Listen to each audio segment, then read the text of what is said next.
स्वागत है आपका भीम न्यूज इंडिया, देश के सबसे प्रमुख और विश्वसनीय चैनल में। आप देख रहे हैं भीम न्यूज इंडिया। नमस्कार, मैं आपके साथ हूं। आइए जानते हैं आज की ताजा अपडेट्स। देश और दुनिया में क्या चल रहा है उसकी पूरी जानकारी लेकर हाजिर हैं। सबसे पहले बात करते हैं आज के मुख्य समाचार की। सवाई माधोपुर के किसानों को होगा फायदा अमरूद महोत्सव से, ये कहना है डॉक्टर किरोड़ी लाल मीणा का, कृषि मंत्री राजस्थान सरकार। आप देख रहे हैं भीम न्यूज इंडिया। इसके साथ ही डॉक्टर किरोड़ी लाल मीणा ने कहा कि डूंगरी बांध तो बनकर ही रहेगा, इसे कोई नहीं रोक सकते। देखिए एक रिपोर्ट भीम न्यूज इंडिया की। सबसे पहले अमरूद के पेड़ को फैक्ट्री का मालिक लेके आया था, जिसने फैक्ट्री में अमरूद लगाए थे। हमारे गांव के लोगों को पता होगा। और जब मजदूर बेकार हो गया गांव का, आसपास का, बगल का, तो अपने अपने गांव में अमरूद लगा दिए। और सबसे पहले करमोदा में अमरूद लगाया। और सने सने हमारा सवाई माधोपुर अमरूद की राजधानी बन गए। केवल राजस्थान की नहीं, देश की राजधानी बनने का गौरव मिला है तो सवाई माधोपुर को मिला है। और इसमें अपने राजस्थान में 14 हेक्टेयर जमीन में अमरूद होता है। अकेले राजस्थान के सवाई माधोपुर में, अकेले सवाई माधोपुर में 11,000 हेक्टेयर अमरूद पैदा किया जाता है, जिसमें 600-700 करोड़ का व्यापार होता है। माननीय प्रधानमंत्री जी, माननीय मुख्यमंत्री जी, इनकी मंशा है कि 600-700 करोड़ की जगह 1,500 से 2,000 की इनकम अमरूद के किसानों की होनी चाहिए। इसलिए हमने आपके सामने 2 दिन का ये अमरूद महोत्सव रखा है। और इस अमरूद महोत्सव में क्या है?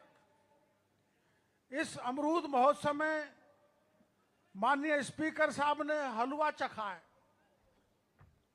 अमरूद का हलवा, अमरूद का हलवा, बर्फी, अमरूद का जूस। मेरे को तो बहुत अच्छा लगा अमरूद का जूस। कैंडी, चिप्स, आपकी जीभ भी लाड़ छोड़ रही है, लड्डू, आचार, जैम, पल्प, पापड़, अनेकों प्रकार के आइटम यहां पर बनाए गए हैं। बाहर से लाए हैं। एक लुधियाना से दुकान आई है जिसमें सब चीजें हम टेस्ट करके आए, बहुत अच्छी है। मैंने इसलिए ही राजस्थान के अमरूद उत्पादन करने वाले किसानों को इकट्ठा किया है कि हमारे देश के कुछ वैज्ञानिक आएंगे, कुछ एक्सपर्ट आएंगे, कुछ नर्सरी लोग वाले आएंगे, आपके आमने सामने आपके ज्ञान को और उनके ज्ञान को साझा करेंगे। तो इसलिए ये पहली बार देश में, मैं बधाई देना चाहूंगा मेरे जिले के कलेक्टर साहब को कि हॉर्टिकल्चर के कमिश्नर रहे। इनके कारण हम इनको मूर्त रूप देने में सफल हुए कि आज देश का सबसे बड़ा आयोजन आज सवाई माधोपुर पर रणथंभौर में हठीले हम्बीर की धरती पर आयोजित किया जा रहा है। और आप जानते हो हठीले हम्बीर कौन है, ज्यादा बड़ा इतिहास बताने की जरूरत नहीं है, समय भी नहीं है। पर शरणागत के लिए अपना प्राण न्यौछावर करके सारे राजपाट को खो देने वाला हठीले हम्बीर की ये धरती है। वैसा ही हमारा यहाँ पर किसान है। हमारे यहाँ आप जानते हैं कि 2 चीज प्रमुख है। त्रिनेत्र गणेश तो है ही, पूरे देश में अगर त्रिनेत्र गणेश है तो एक ही जगह सवाई माधोपुर।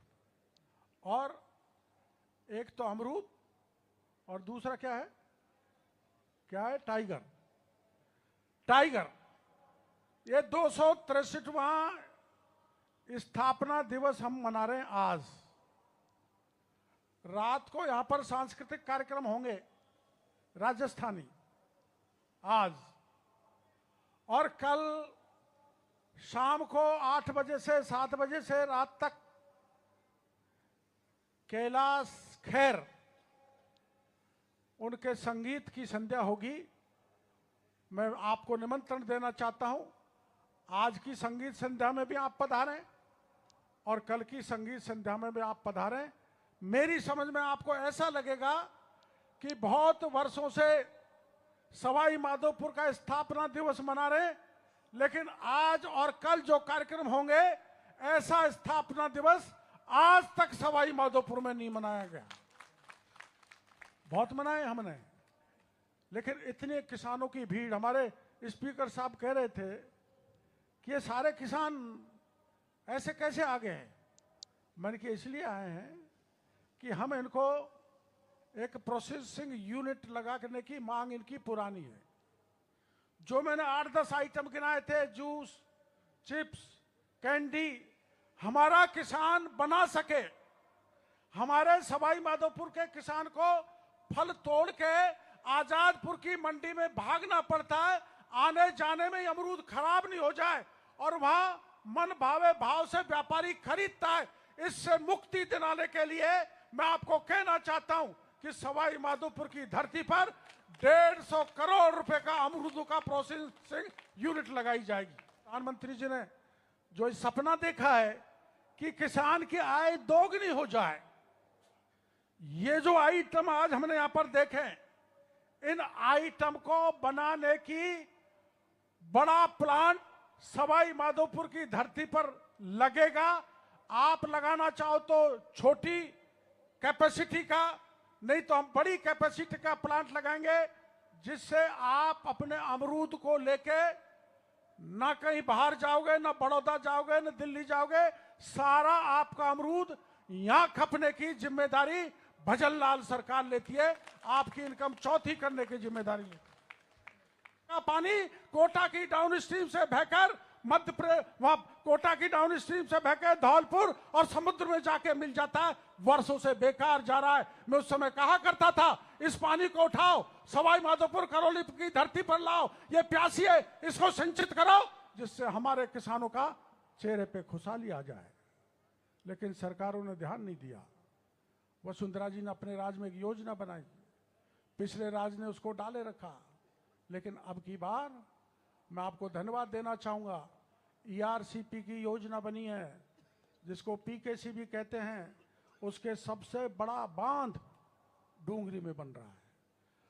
डूंगरी में हमारे डूंगरी के लोगों को बहकाते हैं कुछ लोग कि 78 गांव जाएंगे, 78 गांव उठ जाएंगे। मैं बहकाने वालों को कहना चाहता हूं, आपके बहकावे में हमारे राजस्थान का किसान आने वाला नहीं है। इसलिए आने वाला नहीं है कि 17 जिलों को पानी जाएगा, 4,28,000 हेक्टेयर जमीन सिंचित होगी, उससे 15% पानी उद्योगों में जाएगा और सब गांव में जब प्यासा व्यक्ति बैठा है उसको पीने का पानी मिलेगा। केवल मात्र 9 गांव उठेंगे, 9 से 10वां नहीं उठेगा। और 9 गांवों का हमने तय कर लिया है। 9 के गांव को जितनी आबादी, अच्छा मकान देंगे, अच्छी जमीन देंगे, बिजली देंगे, गैस देंगे, सारी सुविधा देंगे। आपको चिंता करने की जरूरत नहीं है। मैं डूंगरी के भाइयों को कहना चाहता हूं, और ये डूंगरी का बांध कोई छोटा मोटा नहीं है मेरे भाइयों। चंबल और चंबल की जो 5 सहायक नदी हैं, काली सिंध, कीनू, कूनी, ऐसी नदियां 4-5, उनका पानी अपने डूंगरी बांध में डलेगा। ये पहले तो अपने बीसलपुर बांध से दुगनी कैपेसिटी का था, लेकिन मैंने उसमें कुछ कम करा दिया कि गांव नहीं उठे, ज्यादा कम करा दिया, इसलिए केवल 9 गांव उठेंगे। और जैसा कि मैंने बताया, सबसे ज्यादा सिंचाई सवाई माधोपुर के जिले में होगी, सबसे ज्यादा 4,28,000 हेक्टेयर। बोलो कितने जिलों में पानी जाएगा। लेकिन फिर भी विपक्षी किसानों को बहकाने में लगे हुए। आपको किसी बहकावे में आने की जरूरत नहीं है। कुछ भाइयों को नुकसान होगा तो उसकी भरपाई ऐसी करेंगे कि वो याद रखेंगे कि ऐसी भरपाई करने वाली कोई सरकार नहीं आई। और इस पे अब की आज की तारीख में 90,000 करोड़ रुपए खर्च होगा। जो मोदी जी ने दिया है और आपको सरसब्ज बताने का काम हमारे प्रधानमंत्री नरेंद्र मोदी करेंगे। आप देख रहे थे भीम न्यूज़ इंडिया। यदि आपको हमारे द्वारा दिखाई गई खबरें पसंद है तो प्लीज़ हमारे चैनल को यूट्यूब पर सब्सक्राइब कीजिए, लाइक कीजिए, शेयर कीजिए, कमेंट्स कीजिए। आने वाली खबरों के लिए बेल आइकन का बटन दबाना ना भूलें, जिससे आप तक हमारे नए नए नोटिफिकेशन पहुंच सके। भीम न्यूज़ इंडिया के फेसबुक पेज को भी आप फॉलो कर सकते हैं। बने रहिए हमारे साथ, देखते रहिए भीम न्यूज़ इंडिया। आपका बहुत बहुत धन्यवाद।